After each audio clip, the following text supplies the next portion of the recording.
So, Harris, we're here today to talk about Forward Institute and Roots and Futures. Both of us have gone and sort of set up new organisations, actually, looking at radical change. Yeah.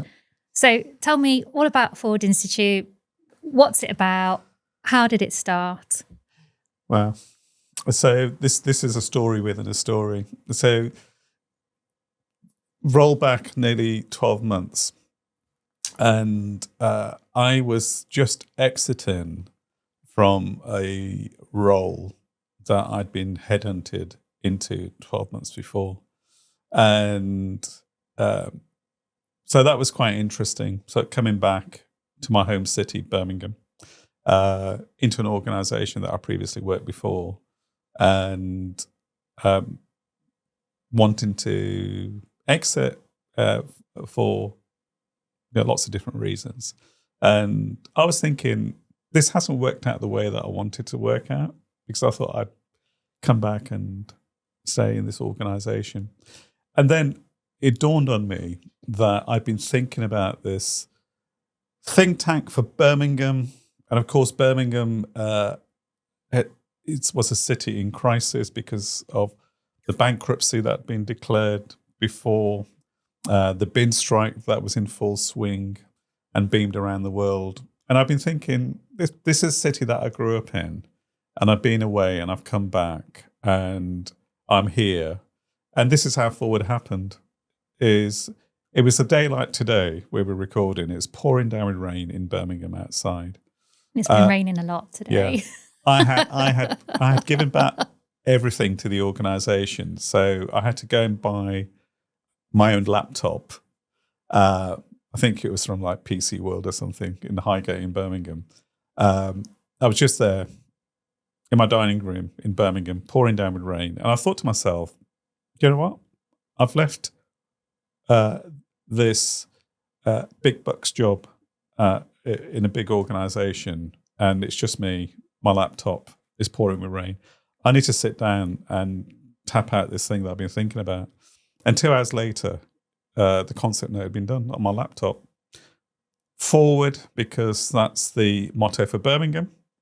Industry and art collaborating. And it's on every road sign in Birmingham. Building the future city. So taking Birmingham from a city in crisis to a city that's a model of national renewal. Radical and practical. More like an ideas factory than a think tank. So Birmingham has always produced stuff, rolled its sleeves up, invoking the spirit of George Cadbury and Joseph Chamberlain, who came together as pioneers 150 years ago to build a city that became the envy of the world. And there was an article in Harper's Magazine that said Birmingham was the best governed city in the world. And thinking, well, we come a long way from there, but not in a positive way. And having an indicative programme around social cohesion, around public sector reform, around health and housing. And that was it. And 3 pages. I went next door, showed it to my kids, and they said, Dad, it's fantastic. They were really excited. Showed it to my partner, and she said, that's really exciting, but you're on a big buck salary, so what are we going to do for money? And that was it. So, and that was in like March, April last year in 2025. Roll forward where we are now. And I did it all through crowdfunding, which is sometimes the most difficult way. Roll forward now, 100 plus organizations supporting from big global companies to community organizations.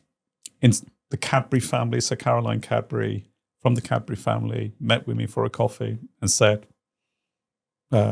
this is what my great-grandfather did 150 years ago, George Cadbury. What you're doing is the best example since then that I've come across. I want to support. So they got behind me. And of course, government was really engaged, as you will know, and supportive. And recently, of course, we've had the launch of the Forward Institute.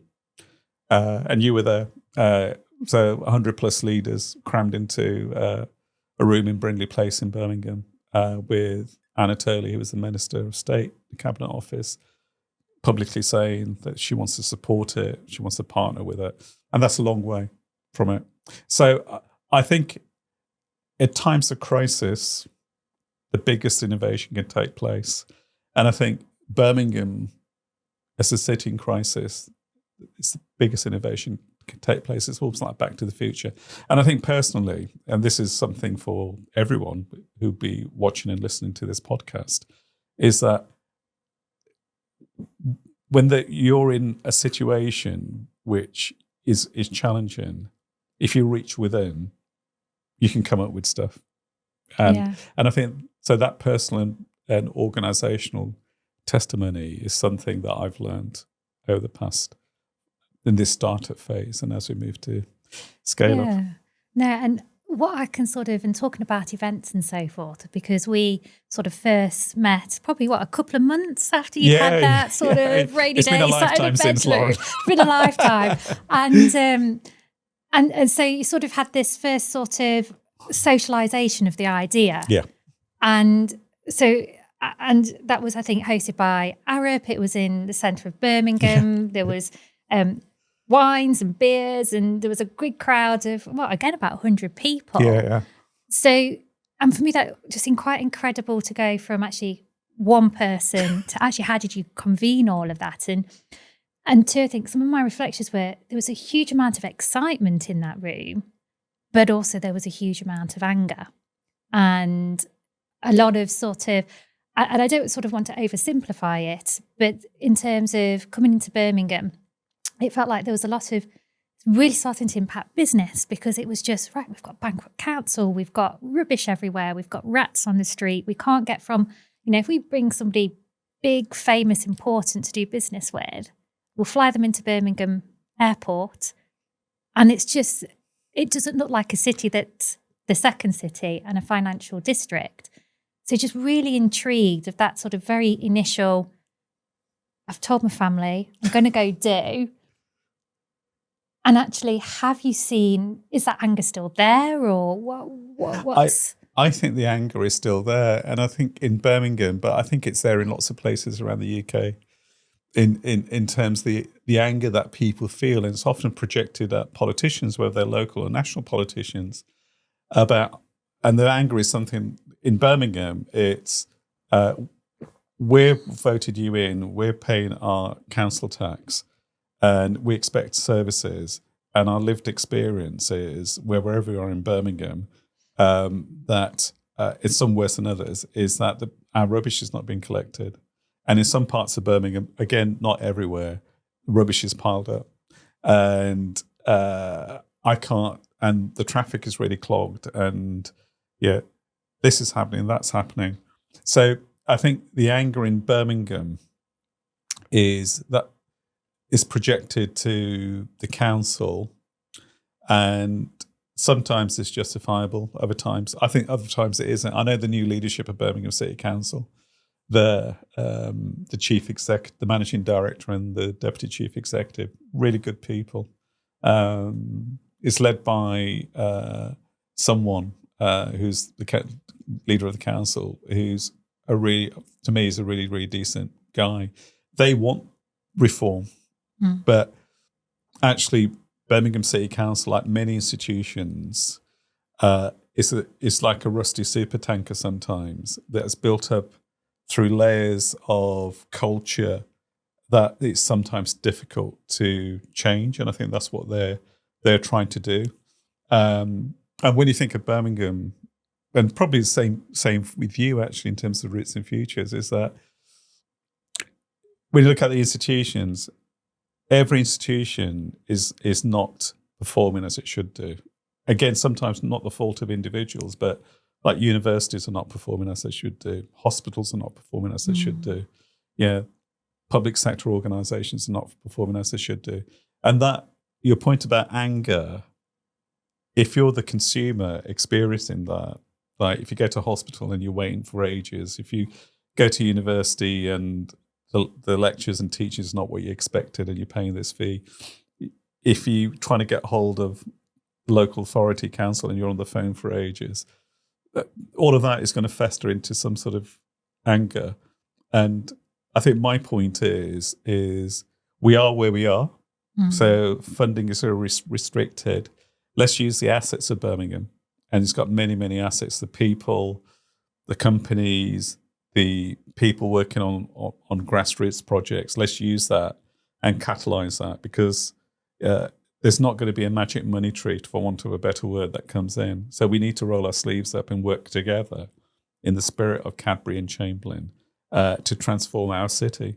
And I think, so you have that, at that Arab event where you on the panel, you have this anger, but you have this excitement, which is like almost like counterintuitive, right? So you've got excitement, yeah, and you've got this anger. And I think with the work, the organisations that we're involved in now, in Roots and Futures and Forward, it's people want to grab onto something, and that is independent, that is for the collective benefit, is trialing radical ideas, and they coalesce behind that, and that's good.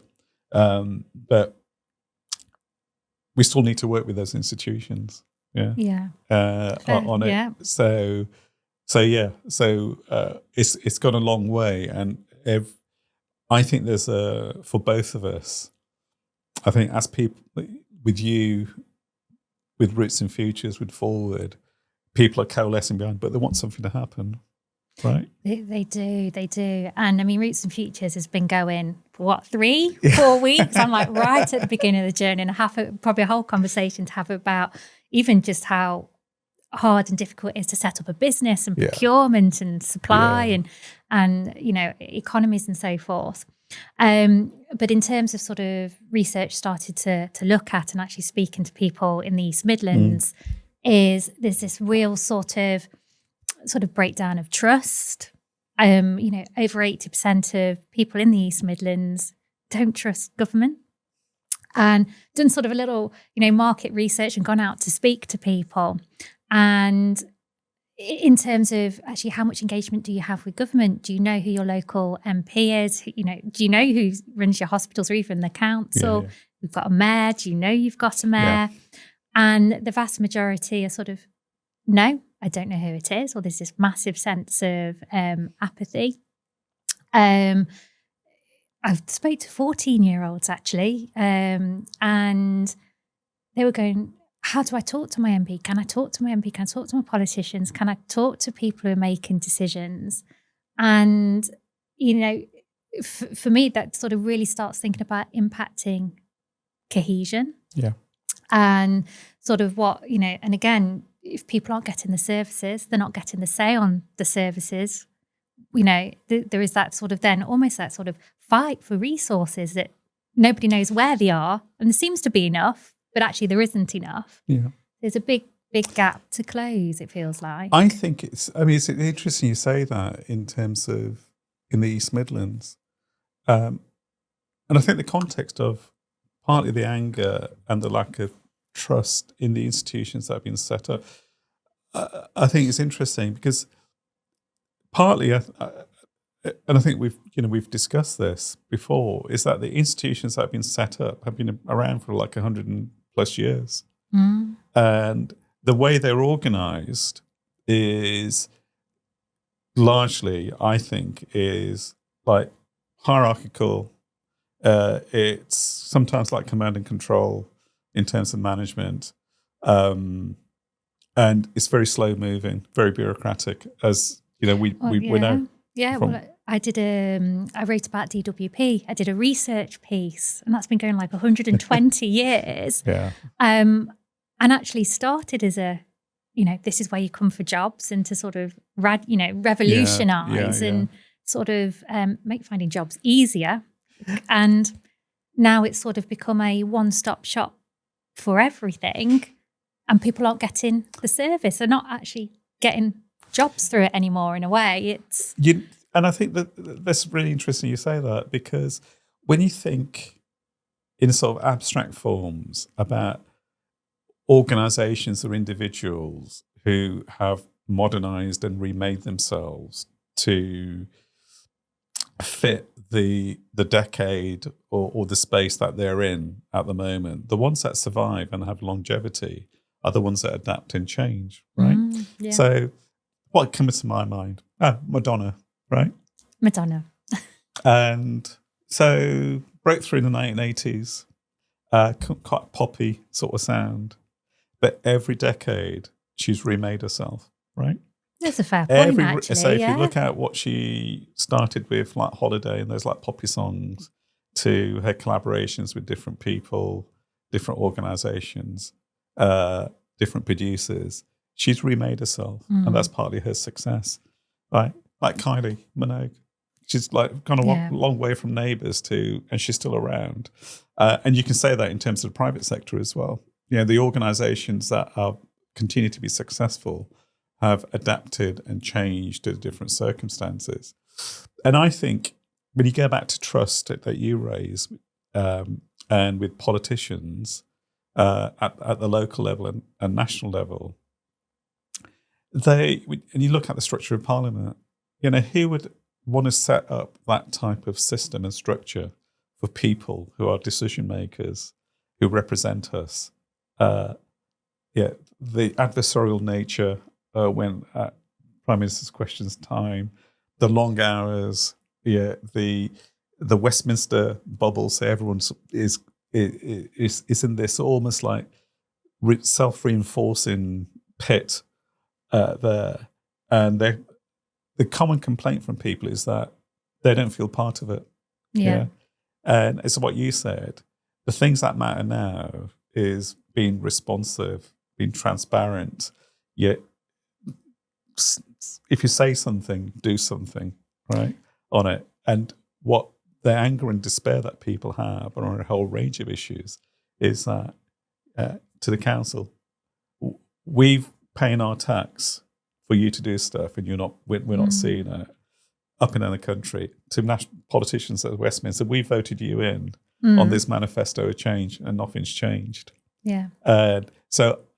And coming back to Roots and Futures and Forward, in our own way, and if we're in you're in very startup stage. I'm startup stage, going to hopefully get to scale up. Is that we're offering something different? Yeah. Yeah, and it's interesting. I want to pick up on your point about remaking as well. And it's a point that I sort of often hear as well, or if I was working with somebody in the private sector, big, FTSE 100 company, I don't know, pick on any service, let's take health or childcare or social care. And you take that funnel, essentially, you would look at it and you would go, I would strip it out completely. And I would start and design that service from the beginning. I'd look at my product, I'd look at the audience, and I'd start from scratch. Obviously, with government, we can't do that. We're not going to ever get rid of Whitehall, Westminster, London, Houses of Parliament, things like that. These structures are here to stay. Yes. So what is the solution? Or because otherwise we get that pilotitis, don't we, where it's like, I'm going to come in and do a short sprint of something, and there's no commitment to it. And there's not that long-term commitment. I heard somewhere, I think there's lots of things that we can do in short, medium, and long term. I think in the long term, we need to think about, it's about the types of, it's in Birmingham for me, it's about increasing the capability and the pipeline of the next generation of leaderships across the city that are sign up to civic values. So, like Forward's vision is for a progressive, diverse city that's successful. So, and progressive means signing up not only to equality of opportunity across all the protected characteristics, but also progressive in terms of being open to new ideas, new thinking, and catalyzing the asset of being young and diverse. But the next gen leadership idea is that we need to make our city representative of the city that it is, not the city it's been 100 years ago. We need to create more opportunities for women, for minoritized communities, for communities that come from LGBTQ backgrounds. And it's not about who you are and what you are, it's about your capability. If you sign up to these values, then you have an opportunity through mentorship support to, in 10 years' time, be in more senior leadership positions there. So I think we need to look upon that. And if you scale that up into Parliament, that's what all political parties should be doing, right? Is like that thing that at work in terms of talent management and talent spotting and mentorship, that should be part and parcel of the types of people who aspire to represent us on it. So you have this cohort locally and nationally of people in not just in politics but elsewhere, supporting and ensuring that there's some stability. The other thing that I heard mentioned, I think we may have been at the same meeting when this was mentioned, is that having what meetings I've been to now. We've been to loads and loads of meetings, loads and loads of meetings. But someone said, I think this was in Helsinki when I went. I wasn't in Helsinki. When I went to this event, maybe somewhere else. Anyway, wherever it was, is having an office for long-term planning. Yeah. That's legislated for. So whoever is politically in power, then you can't do anything about the long-term plan. So it's could be like a 10-year plan for the UK, but it has certain foundations and principles that you can't alter. And that could be around economic growth. It could be around the way we treat and respect each other. It could be around early years. It could be a whole range around health and so on and so forth. But that statute, Office for Long-Term Planning, gets beyond the 5-year cycles we have nationally, where if you get elected to government, one of your key priorities is to make sure you get re-elected in 5 years' time. Yeah. And that means that sometimes your decision-making may not be for the benefit of the country as a whole. So that I think what the UK and what cities like Birmingham and places like Derby need in your neck of the woods is, in a time of extreme volatility, economically and politically, that we're in now, which is different to what we've had before, then that type of stability and long-term planning is good in terms of our politics, but also in terms of investment as well. Yeah, I mean, I could probably play a bit of devil's advocate to that, because I think in terms of, if you sort of think about that long-term planning, what I tend to find people forget is that if you've been elected into power, it's probably the first time, or you've been on a 20-year-long campaign to get into power. So you rock up to the desk on your first day and you're like, actually, I want to do what I want to do because I've been elected, hopefully elected on that mandate. And therefore, whatever is there at the moment, I'm going to sort of come in and set out my own stall.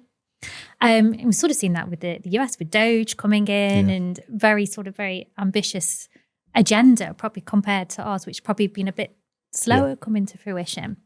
And then just to sort of build, I suppose, on talking about the US, and we're certainly here to talk about the Midlands as a whole, it's a lot more conversations about actually people having long-term political careers and actually taking that out of the system.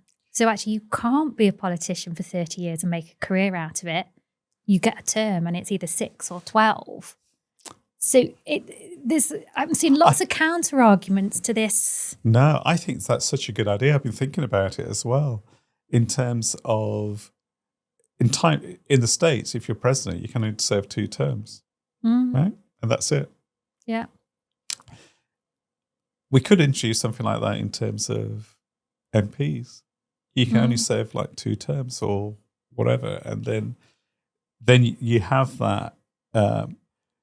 You step down, and then other people have an opportunity, and you keep that freshness and development. So that time served thing, that you become an MP and you stay there for 20, 30 years. I think there's the system of politics needs to change, so that having limits on it is really important. But also, I think from what you said in terms of change, when you think about in politics, the prime ministers who've hung around for a long time, and in recent memory, and transformed the country by common consent, whether people supported them or not. So Margaret Thatcher in 1979, whether we supported Margaret Thatcher and Thatcherism or not, there is no doubt that her premiership transformed the country, changed the country, and put it on a different course.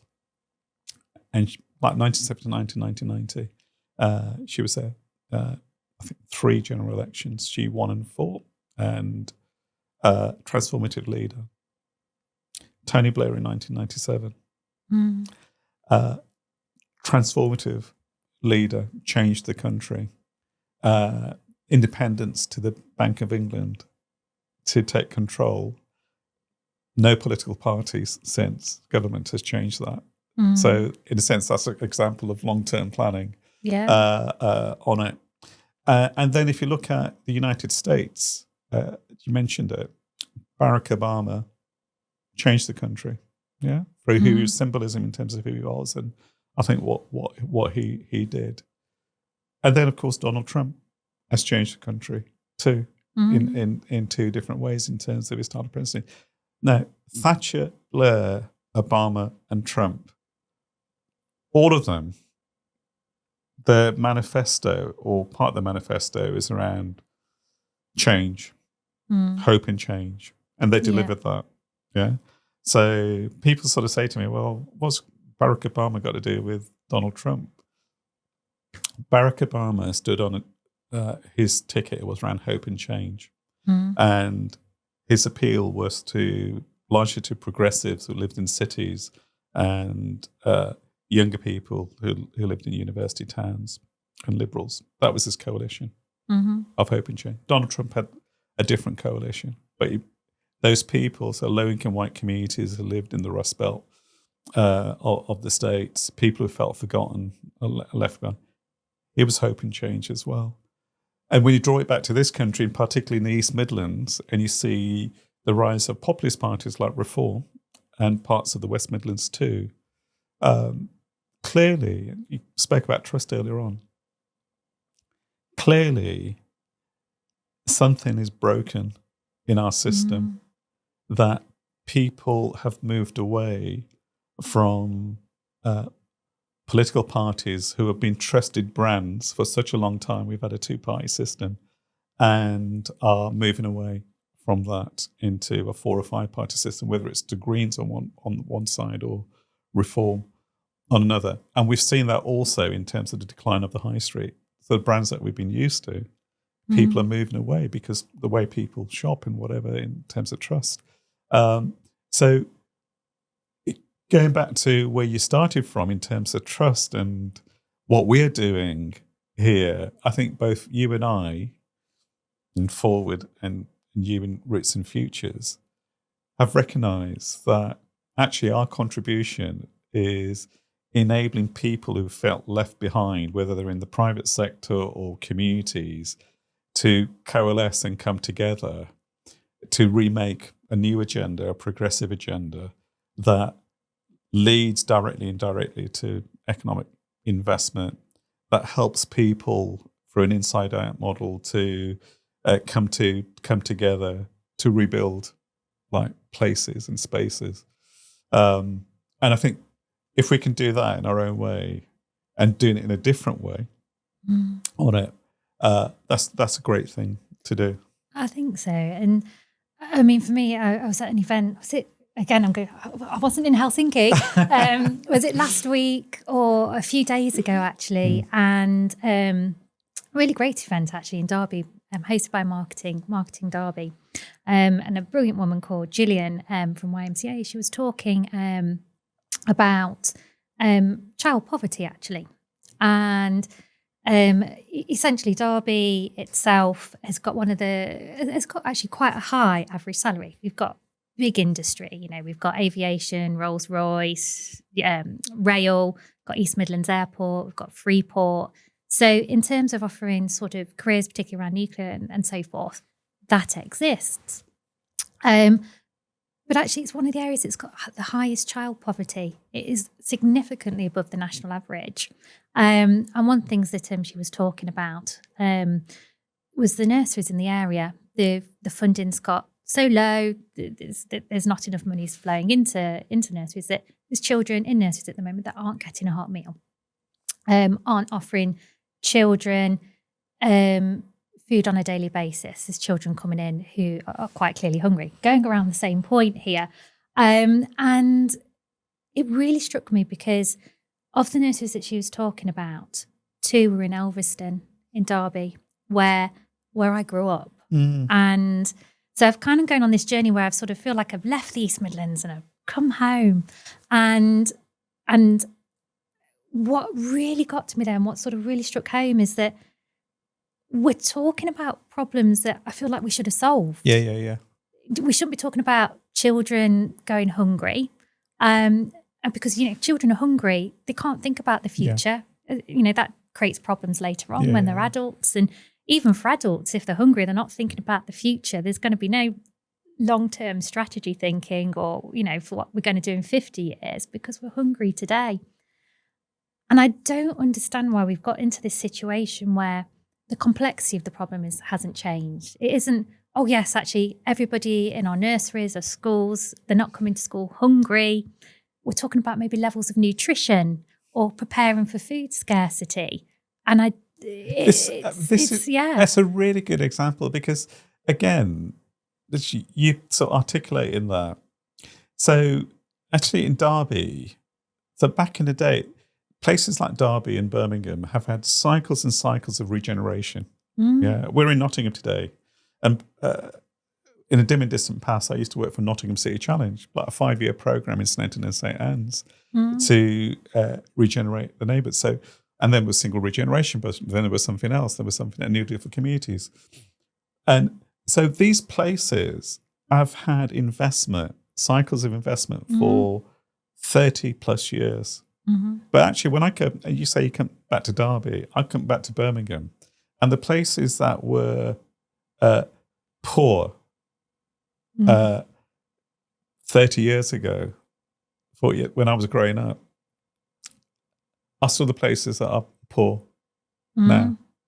And when you think about the millions and millions and billions of pounds that have been spent, it goes back to the point I think we've mentioned, is that if in the private sector can adapt and change and meet the challenge of the internet, AI now, and are adapting and moving, and if in sports and in arts and others, people are using new technologies to do it, then why do we find it so difficult in government to do it? Why is it that we have this level of frustration in places, in institutions, in politicians that we have?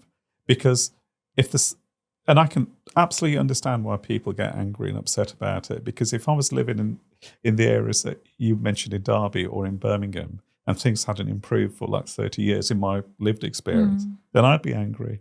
I'd be thinking, politically I've voted you in, day out, whoever it is, and my life hasn't changed or my family's life hasn't changed. So I think the sense of rethinking how we do stuff, in places, and testing out radical new ideas. And the interesting thing about Roots and Futures and Forward is that we don't come under a regulatory framework like universities, hospitals, public sector, organisations, housing. So therefore, in a sense, we can be radical. We can push things forward. And if they fail, they fail. But it's worth it, because I'd rather fail 2 or 3 times than then make a big leap forward the 4th time, than not try it all. And I think for both of us, in terms of what we're trying to do, that radical, innovative agenda, blending private sector entrepreneurism with public sector collective benefit, and bringing coalitions of people together who would otherwise find it difficult to engage.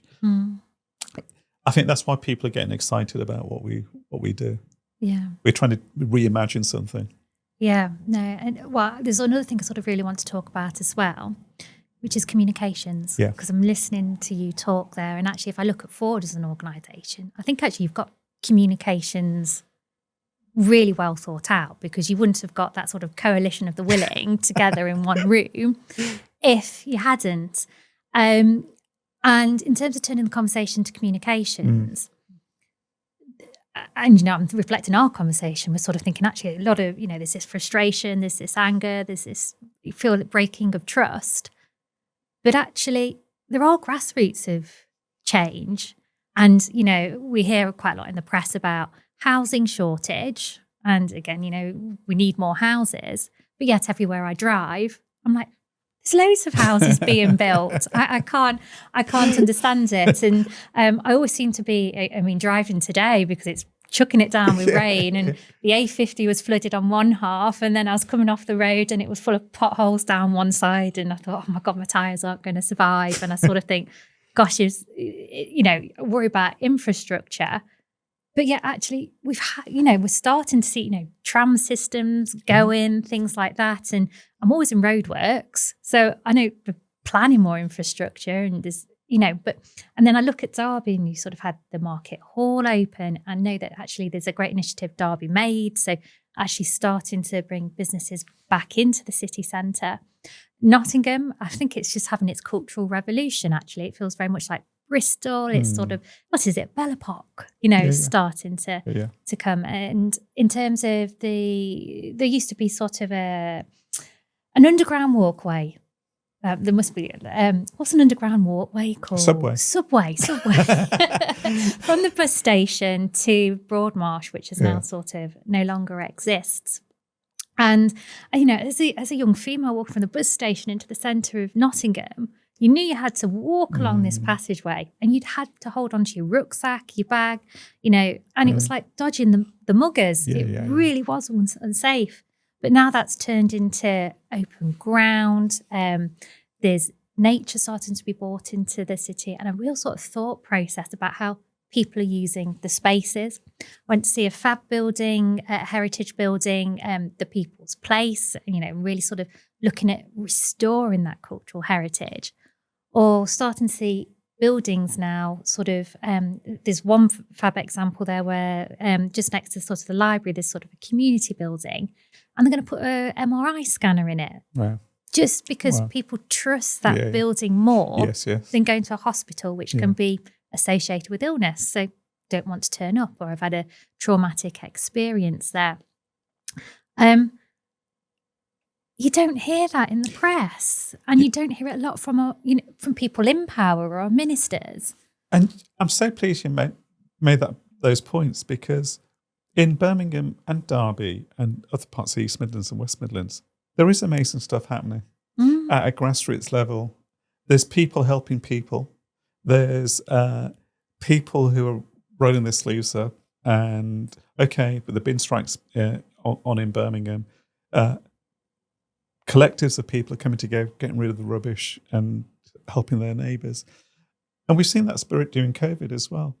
Yeah. So that sense of the narrative around sort of broken Britain, some parts of Britain and systems don't work. And I think we need to acknowledge that and have an honest conversation about it, as we're doing here. But also the assets of places, in terms of people coming together through community-based organisations and community activities, is there. And I see it. And I see it in acts of kindness that people have towards each other. And I also see it in placemaking as well. So I'm always really, really pleased when people from outside Birmingham, whether they're coming from abroad or from other parts of the UK and haven't been to Birmingham for a while, and they come in and get to, for example, Brindley Place or Paradise or Colmore Row is the business district, and they are amazed at the vibe that is there. It's like this vibrant European city that is diverse, There's loads of building taking place there. So the private sector is getting investment in, and there are trams in Birmingham now too. So at city level, there's amazing stuff going on. At grassroots level, there's amazing stuff going on in Birmingham. At the neighbourhood level, in different neighbourhoods in Birmingham, there's people who are creating businesses, who are running galleries, who are using space in a different way, bringing people together. And there's historic heritage buildings as well. So we've got to partly, I think, for both of us, we need to change the narrative of from one that is very pessimistic, everything's doomed, and we can't find a way out of here, to saying, let's have an honest conversation. Let's acknowledge that things are not working. Because if you just keep saying that we're great and we're this and the other, and there's far too many people in social media who just say that Birmingham's great and it's wonderful, I'm really proud of it. Yeah, well, so am I, but I know that problems need fixing. And it takes more than one person to fix that, right? We need to come together in terms of a coalition of the willing. So we need to change the narrative, but we need to have an honest conversation, and we need to accentuate the positive, because if we don't have pride in place of Derby and Birmingham and Nottingham, and then if we don't have confidence in it, then how are we going to persuade other people to have confidence in it too? So communication is really important. Branding is really important. And I think there's lots of lessons that we can learn from other places around the world. Yeah, like Detroit, a motor city, sometimes seen as analogous to Birmingham. As you know, the history of Detroit, Motor City, had an outflow of people, outflow of capital. No one wanted to live there. Then recently, over the last sort of 10 years, people have been coming back because the property has fallen so low that especially younger people coming back, young creatives, have moved back in. And Detroit is remaking its narrative. And you see that in Chicago as well. If you go to Chicago, you may be in a hotel in the central business district, which is great, but you'll know the neighborhoods you want to go to get great food, or to be a consumer and listen to great music or whatever. So it's a city that's got a city centre, or town centre, like we have in the East and West Midlands in places, but it's composed of neighbourhoods, and neighbours are composed of people, and people come together to create all sorts of enterprises that people want to go to. And that's how you rebuild it. That sort of authentic grassroots way. Don't forget the people who live in neighbourhoods who are ever since COVID, are quite happy to stay in a neighbourhood, actually. So I think that's changed. Yeah, true. So, and like Derby, Nottingham, Birmingham, it's composed of neighbours. So the branding of it is not the shiny city in the place in the city centre necessarily, but also about the neighbours. And I think certainly Birmingham can learn from different cities around the world in terms of having destination areas to go to. Yeah, and I've got options to try things in a different way. Options to try things, options to actually meet people who are different to them. And what they'll find, generally speaking, is in Birmingham, people are generally very helpful, very friendly, and considerate and kind. So, and they'll welcome people with open arms. And so this sort of narrative that no one's speaking to each other, and people, in terms of the framework around social cohesion, you have these camps that don't connect and whatever.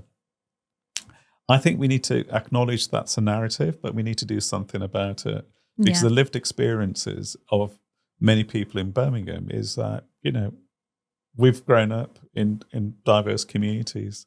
Our friends come from different backgrounds. Our friends are different, whether in terms of around gender or around LGBTQ identities or in terms of ethnicity and whatever. We're different, and we've grown up. We work with these people. Our kids go to the same schools. We sit with them on the bus. Yeah, and so we have much more in common than sometimes is the case when you look at the media. Yeah. Okay. No, that's a really good point. And then I'm sort of like hearing lots here around. We've talked about branding. We've talked about communications. Actually, we don't think it's being done the right way at the moment, and almost it's kind of polarizing a lot of conversation. I know sort of touched on Birmingham Airport. So in terms of actually what is that visitor experience coming in? Same again with East Midlands, actually, who seem to be on an upwards trajectory in terms of the amount of cargoes increasing, with new routes and so forth. Thinking about pulling together some strands here, we've set up a podcast, actually starting to talk about some of these issues. And actually, I'm here and I'm thinking, right, we've really got to put the Midlands on the map. It's the heart of the country, right? Heart of the country. Why should people come here? If I go to France, for example, and go, I live in the Midlands, I live in Derby or Nottingham. They seem to know Nottingham, actually. Yeah, so maybe the Robin Hood effect. Probably, I don't know whether they know more than Birmingham. I wouldn't be standing there going, oh, actually, I'm from Birmingham. So we set up this podcast. So what are we going to do with it? Obviously, we can't solve everything, but actually, we're doing some communication. What's next? Look, I mean, I think there's lots of things that are next. I think for both of us, we're going from startup to scale up in terms of our organizations. We're creating spaces for people to come together. We're addressing in a radical and innovative way challenges that exist to try and address them. And directly and indirectly, we're promoting the places that we're from as places that are innovative, are creative, that are the hub of activity. So I think in that placemaking role, that's going to become really important, is that creating a narrative for a place and transforming that narrative, like Birmingham from a city in crisis to a city that's a model of national and international renewal, is a mission that for both of us in our ways that we need to do. And I think speaking personally, when I've had the privilege to go to different places around the world, they know where Birmingham is, right? And they may associate it with... So I couldn't go, I'm from Birmingham anyway, because I love it. So they associate it with all sorts of things, the Cadbury, with heavy metal, with football, with... Yeah, you've got Aston Villa, Ozzy Osbourne. We've got Birmingham City, we've got Peaky Blinders, of course, that's been a massive export. Whereas I've got like Derby County, Notts County, but it's a Derby game. Yeah, but the thing is, I mean, with football, if you take football as a cultural commodity, it always strikes me that when England playing in the international tournaments, whether it's the European Championships or the World Cup, people do come together. Sport in general, I think, is massively cohesive, but football, but sport in general, you're absolutely right. So when the Olympics are on, or when the World Cup is on, or with football, it's almost like traffic stops. People huddle in front of their televisions across class, across ethnicity, across gender, whether you're a football supporter or not a football supporter. And it becomes this unified, almost like spiritual experience that we're together. Yeah, we're together. It's like almost like Christmas, right? And back in the day when people used to listen to the Queen give her speech, everyone was doing the same thing at the same time and sharing that experience. And I think, what's the special sauce that those big cultural occasions give, that you cut across the divides that according to the media that people have, but people come together. But I think also people come together in all sorts of different everyday ways. Like when you go out to the pub, when you go for something to eat, when you go to a gig, you should have a shared common experience, and you're consuming it and you're enjoying it. It's much harder in terms of politics to do that, right? To do it. But when we vote, it's a shared common experience. We sit up and listen, watch the results come through. But the ties that bind people together have become frayed. The conventional wisdom has become is being challenged, and sometimes that's a good thing. Sometimes it's not a good thing. But I think coming back to us, what we're trying to do, our next steps, is that we're saying it doesn't need to be like this. It doesn't need to be like this, and certainly I'm saying, and I know you were saying, I'm not the smartest person in the room. Ever. I don't consider myself that. So therefore, collaboration is not only part of the spirit of what we're doing. Collaboration makes business sense because we need to put all of our skills together to solve these big challenges that we've been talking about today, and have some space for innovation and change across sectors, and work with organizations who want the same thing to remake these places. So it's not all London centric. It's that we're talking about devolution and change. We're talking about not only Birmingham and Manchester, that's the two next big cities in England, but actually in the East Midlands, that sometimes gets forgotten compared to the West Midlands and the North East and other parts away from London and Westminster.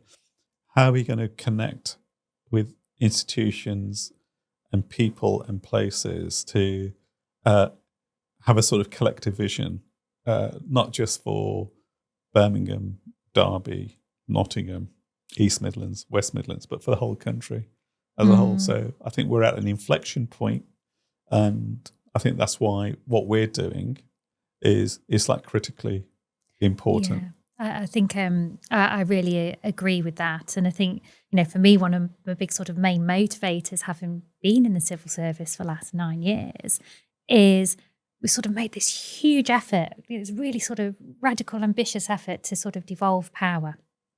And we're starting to say, right, places are going to be responsible for their own decisions. We've got our combined authorities, they're going to have budgets. Once settlements are agreed, we can do our own thing. And what I'm sort of finding as I've come back is the system isn't mature enough yet to be able to sort of take that power fully and actually retain its own knowledge and set it up for its success, really. And I suppose that's how Roots and Futures it has been born. Really need to make sure that mature system is there. And I'm really conscious what you've just said there about the sort of shared experience and how sort of build that. People aren't just going to want to listen to a podcast with us two just rattling on. So I would say, how do we create that shared experience? What's our ambitions for who is in the system that we sort of want to speak to and actually just share with our audience what, people who are changing the system. We're not the smartest people in the room. No, and I think one of the things I certainly want to move forward is to create space for everyone and to be as inclusive as possible, to bring different voices in. Sometimes voices that disagree with each other, but that's fine because eventually you'll get to a point where if you have this Venn diagram where the circles overlap, eventually they'll overlap and there'll be some common ground that you can share and work towards. So look, I mean, Birmingham, it's often been typified as city of 1,000 trades, but also city of 1,000 problems. Right? So where do you start? And that's why I think in my next steps are to, apart from securing the investment to have a solid foundation to implement a radical program, which we're doing, is to create an opportunity for the people who have attended the Forward launch, this very eclectic group, say everyone from like big business, leaders of big business, all the way through to community activists and everyone in between. And people enjoyed that. To bring those group together to say, okay, we have a mission to transform our city. All of us have skin in the game around that. So let's identify the 3 big challenges that the city faces, and let's co-create the methodology to enable us to address that. Not in 3 years' time, because the world would have changed since then, but through an action lab sprint, like in 60 days. Because we've got loads of, you've worked in government. There's loads of data there. There's loads of data. There's loads of metrics around what's wrong. But the focus should be on what can we do and what's the solution. So that's what I want to do in the spring, working very closely with civil servants who are in Birmingham from national government, private, public, not-for-profit sectors, and having these sprints that enable focus on not talking about it forever, but actually doing stuff and addressing it and then socializing it and then testing it. So Birmingham ceases to become this city that's been painted in the media as one in decline and sometimes in terminal decline, because I know that's not the case, but becomes this ideas factory that's pumping out ideas, that has a sense of itself, confidence, and people have a voice on it, and people are coming together in a way. So I think forward, I've partly set my stall out at the launch. It's not. There's far too many individuals who talk a lot around it, but don't do anything. Yeah. So that's the easy bit. The talking is the easy bit, And you know what? And I don't know if I've shared this to you outside this podcast, but I know that I'm not the same, because I speak to people and they share the same view, is that you go on social media, say on LinkedIn, and you have these people, individuals. It's almost like, I woke up, aren't I brilliant, aren't I great? Do you not say that to yourself I do. Aren't you great? Wake up. No. But I see that, and I grind my teeth and I roll my eyes, and I think, yeah, bloody hell, what's all this about? And then I share it with other people, and they say the same thing. And they say to me, he says, look, there's so many events in Birmingham, like award ceremonies and stuff like that, all good. But let's just get on with the work. And as someone said to me the other day, he says, I hate this this false networking that goes on when you go into a room and stuff like that, and you have to dress up and whatever. But what are you actually achieving? Now, I don't want to be a killjoy at all. And you know me, I like to socialize and engage with people, but I'm so focused on problem solving, and for Forward to be this ideas factory that brings people together, that works relentlessly to transform the narrative of the city. And you are absolutely right about it. Communication is really important. It is. And parties are good for communication. Corridor conversations, warm Prosecco. Listen, get Lauren, stuff done. I don't want to come across as this austere git that just party poops and whatever. I like a good party, and I like to socialize. I like to meet people who are interesting, and I get a lot from it.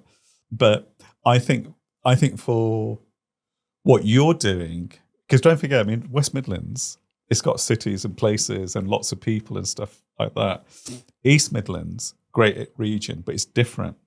And therefore, Roots and Futures is trying to do with this amazing program around what you're putting together, it's really important for people in the East Midlands to engage with you. Because if I was a person, I'm not just saying this because I'm a mate of yours, but if I was a person that was in the private sector or public sector, and you're here, you've not gone away, this is where you grew up, right? but you've had this like amazing career. And someone comes back and says, I've got all this like almost 10 years experience in government. I know because I've been on the inside how government works, but I want to do this for the place that I know and are familiar with. And it's all about collective benefit. I always think, wow, I want to be part of this. I want to support this. I want to engage with Lauren on it because this is all going to be good for the East Midlands. Well, I don't know, because now I've admitted that I like a party with one Prosecco. Everyone will just be like, no, we just know that she may like a party, she definitely can't host one.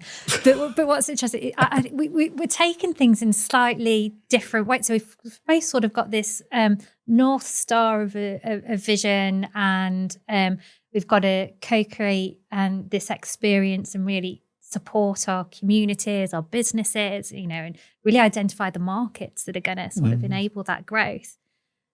Ford has been incredibly effective with philanthropy, actually. And it's been, for me, like a really fascinating and a really touching experience, actually, to see a sort of that it's almost seen a social contract be knitted back together that potentially sort of lost with that sort of relentless pursuit for profit.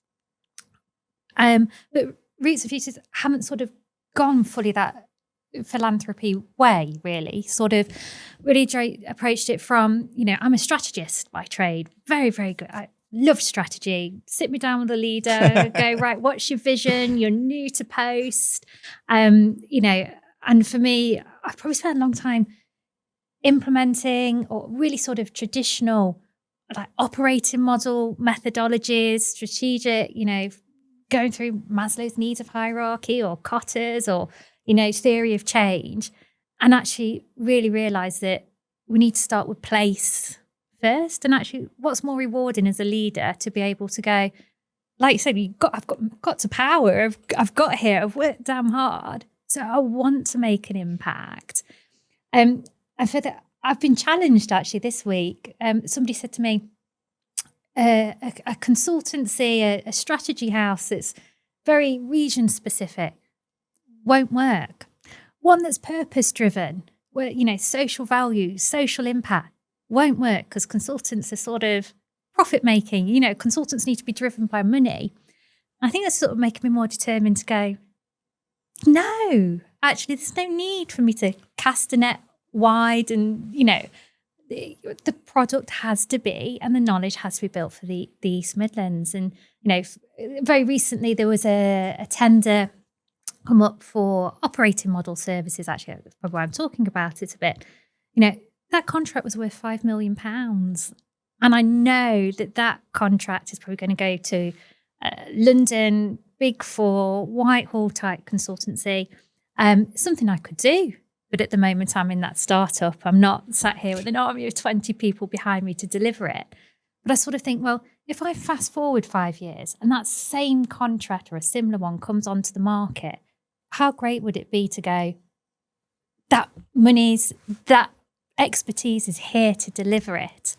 I talk about the circular economy quite a lot. I think you're right to do that. I think that you're right to do that because several observations in terms of that.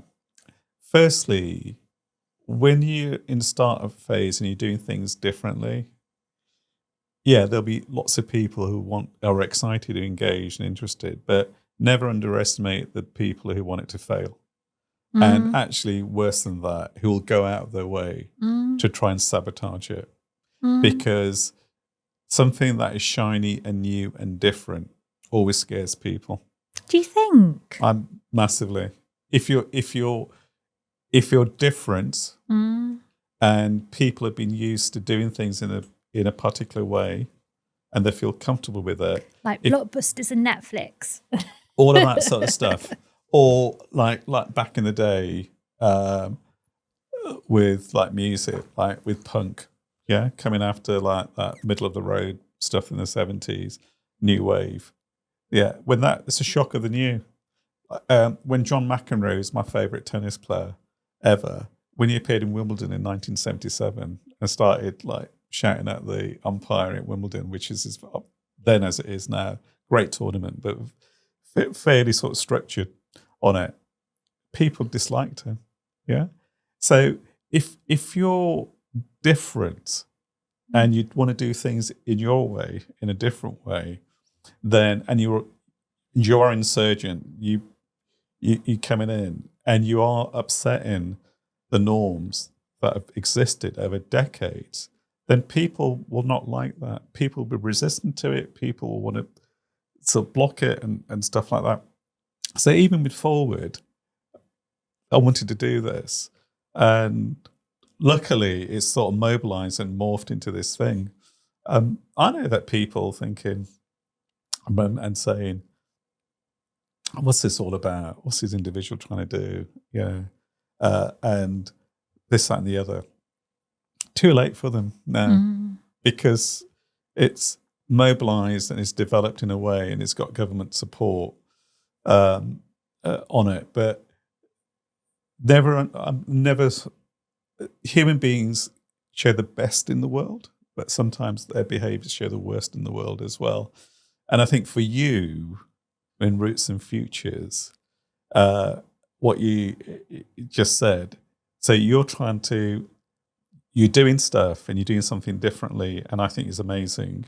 What you're doing is, why wouldn't you want to back this organization? Why wouldn't you want to keep investment in the region, the circular economy? Why wouldn't you want to showcase the sort of ingenuity and the experiences that you have in your career done? And I think one of the things that I think with Forward, with me, and someone said this to me last week after the launch, is that this person said, who's got loads of experience and is very highly respected in Birmingham, said, do you know what? People came and they were enthused at the launch, and they've been enthused about the progress of Forward in a very short space of time, because you're the one who could bring that coalition together. Because my career has been in the community sector, it's been in higher education, it's been engagement in the private sector. So the time I was teaching at Columbia, living in New York, on it. So this is my career actually is like a prism of the coalition that exists in Forward. So there were people from like big businesses right the way through to community activists. And she said, you're the one, because of your lived experiences, that brought that together. And I think actually one of the things, when we were speaking earlier on about trust, we've got to be our authentic selves every time. Yeah. Yeah. I know absolutely you are. And warts and all, actually, saying, this is who I am. This is what I'm trying to do. I haven't got all the answers, never do, but I do have some skills, and I want us to work together. Yeah, on it, make an impact, and making an impact. You go fast on your own, go slower with people. There's a saying, isn't there? Yeah. But you know what? But you get a better result. Anyway, we've talked warm prosecco. I'm going to talk cold coffee now. I've just sat here and realised. So I think it's just sort of like actually coming to sort of the end of this conversation and sort of. It's gone so quickly, Lauren. Yeah, do you know what? I'm really enjoying myself. And I could talk about this all day, but I think sort of really touched on some really key themes there, which is can't do it on your own. We've got to create this shared experience. We've got to get better as a region, communicating, and in terms of both sort of, look, this is the negatives, this is stuff we've got to fix, and we need people to come and help us, versus actually, this is loads of this good stuff. So we need to sort of have a really good think about who we're sort of going to bring to this conversation, bring into the room with us next time to sort of, think about, well, tell us what you're doing, or actually, you're a big anchor in this system, and actually how, and really surface that. So yeah, I'm going to start wrapping up and think, right, I need to get a hot coffee now.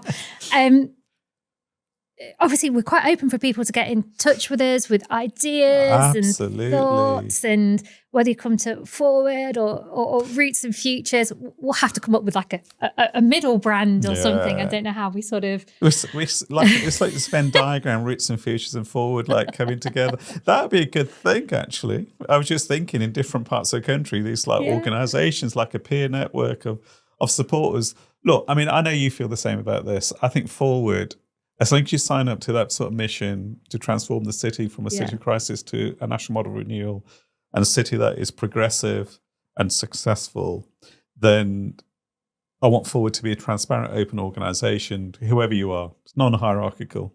Yeah. And I know, like you, we try and get back to people as quickly as possible on it. And people who are listening to this, watching it, at the moment, it's just me and Lauren. Just me and Lauren. Like, she's doing her thing, I'm doing my thing. But in the future, it's going to change. So if you want to get in touch with Forward, www.forwardinstitute.co.uk, or put in Forward Institute Birmingham and go on the website, have a look at it, see what you think. If there's a better way of doing it, then tell me. I'm all ears on it.